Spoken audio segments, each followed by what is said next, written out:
Hey, hey. So before I start this message, I want to say, that you guys can listen to anybody and connect with anybody. And I thank you for connecting with me and being here. I'm going to start calling these sessions a little channel and a little chatter because there's some messages that I'm channeling and also some chatter, some random babbling, if you will. I actually was supposed to record this message early this morning at about 5 o'clock in the morning, but my day had other plans. So here we are. Anywho, yesterday when I was handling some things, I had to take an Uber. I have the funniest Uber driver in the world yesterday. He was absolutely hilarious. But you know how you're having a discussion with someone, and it's almost like God used them to send you a message or messages and give you clarity on certain things. There was two things, well, there was a few things he said that stood out a lot, but there's two things that I'm going to share. And it resonated with me. The first thing was he mentioned the fact that you can be sitting with people when you see a snake in front of you, headed towards you, and you're so frightened about the snake that's headed towards you. Meanwhile, you should be more afraid of the people sitting around you because they'll do you more harm, or they have the hitting intention of doing you more harm than that snake headed towards you. And I don't know why I feel so called to share that. So take that how you feel, whoever that is for. Just keep your eyes open, stay prayed up, stay protected, and be aware of your surroundings and trust your intuition. The next thing he shared, we were just talking about leaving, coming and going, and he was saying you have to depart before you arrive, right? You can't arrive without departing. And I feel like that's so powerful because we're always trying to get to the next best thing, or we're always trying to hold on. And you have to depart before you arrive. You have to leave that one thing before you arrive at the next thing. And the irony is, God will literally pack you up. God will pack you up and remove you. You ever, I don't know what type of packer you are, but you ever packed to maybe go to a friend's house for a weekend or a vacation or anything, and the process is so chaotic because you're like, I don't know if I want to wear this. I don't know if I want to wear that. I don't know if I want to take this, and everything is all over the place. So if we basically put that into terms when it comes to life, that pack, if you're packing to move, sometimes it can be chaotic. So that chaos before your departure for your new arrival can sometimes be unsettling. Can sometimes be just downright aggressively unfair, because that's how it feels sometimes. It feels like, why me? Why me? Why now? Why is this happening to me right now? And you may not always be ready for that departure. It's like, do I have to depart? I want to sit here a little longer. I was very comfortable in this seat. I was very comfortable in this space, in this place with this person, in this environment. But it also takes me back. It's so funny because I'm saying this and it takes me back to the beginning message. You might be comfortable with the people around you. You might be comfortable with those things. But that doesn't mean that they're meant to be there with you, around you. That doesn't mean that they're meant to go with you to this next level.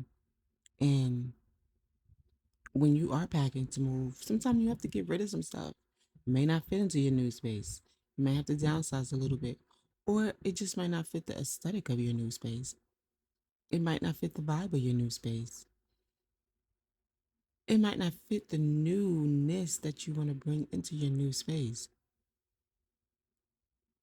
So now you have to do the process of elimination. And sometimes we don't want to do that. So maybe our friend is with us packing or our loved one is with us packing and they have to remove the things like, girl or bro, you don't need this. You don't need to take this with you. This don't need to go with you. So sometimes we have to get things removed by force.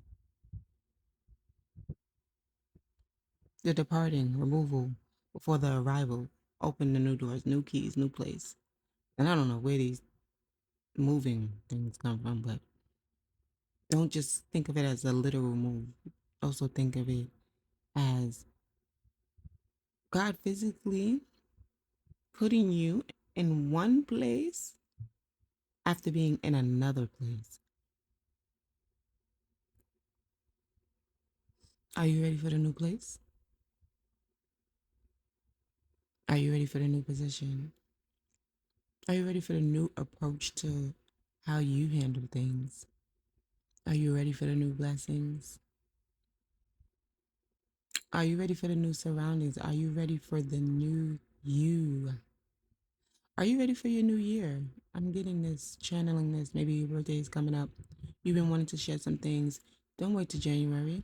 Not only can you make a new year every day that you are awake, because it is a blessing to be alive, but you can make a new year for your birthday. That can be your new year. Are you ready? Are you ready to depart so you can arrive? What are you leaving behind? What needs to go? What are you ready for? What do you want to see when you arrive? What do you want to feel when you arrive?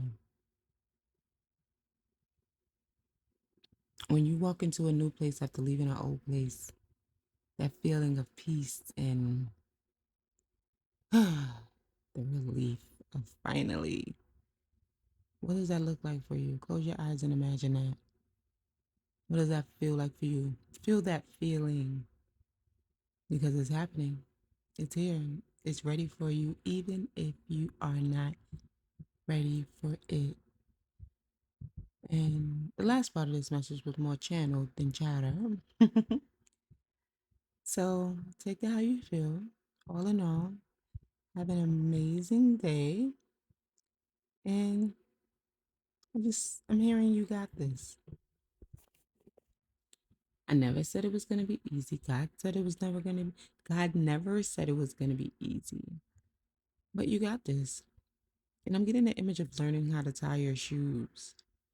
Learning how to tie your shoes. I don't know if you remember that process when you was a kid and you learned how to tie your shoes. Or you ever been around a child learning how to tie their shoes. Sometimes they become unraveled. This is more channeled than chatter. Sometimes they become unraveled. And you might trip a few times. But you get that shoelace tied tight at some point because you realize you don't like tripping, you don't like stepping on your shoelace. And there's a message here somewhere. I don't know where this is coming from, tying your shoes. But eventually you do learn how to tie those shoes all on your own. And when you think about, I guess, the significance of tying your shoes, you're headed somewhere. You have somewhere to be. It's time to tie those shoes.